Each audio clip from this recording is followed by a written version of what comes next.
malaki presidente, mababaw ang bench niya. He comes from the province, hindi niya nakikilala. So,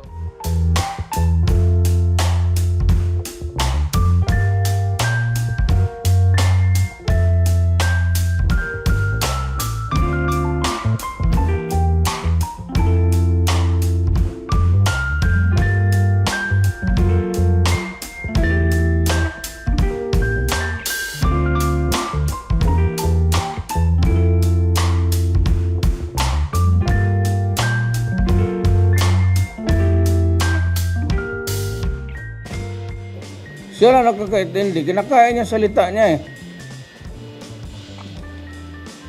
Kaya magsalita siya, yung mga military.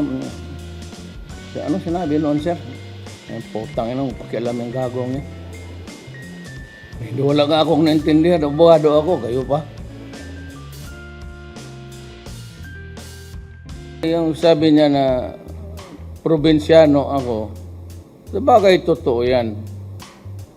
Pero at least probinsyano ako, my brain stays in my head. Yung utak mo, Dick, nagtutunaw, napupunta dyan sa tiyan mo. You are a fart away from disaster. Huwag ka nang tumakbo ng presidente, wala kang makuha sa armed forces. Pag nanalo ka, kargahin ka dyan galing sa Luneta, diretso ka doon sa Bilibid. Pero kung ako ang presidente at pupunta ako ng Maynila magtrabaho dito, maghanap ako ng tao, kung si Gordon lang naman ang makita ko, mag-resign na lang ako pagka-presidente. The smart ass. The values of a person,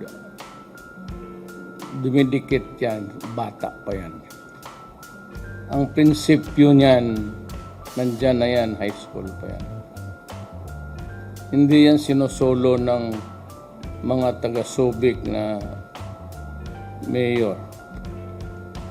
Na lumulutang ka dyan sa Subic, hindi ka naman malunod, maghiga ka lang, kita mo tiyan mo parang butite.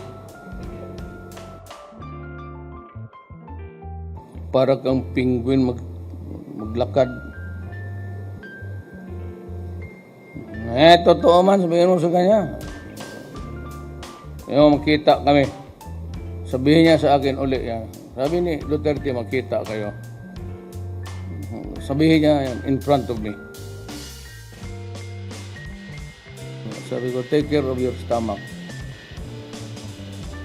It's ugly.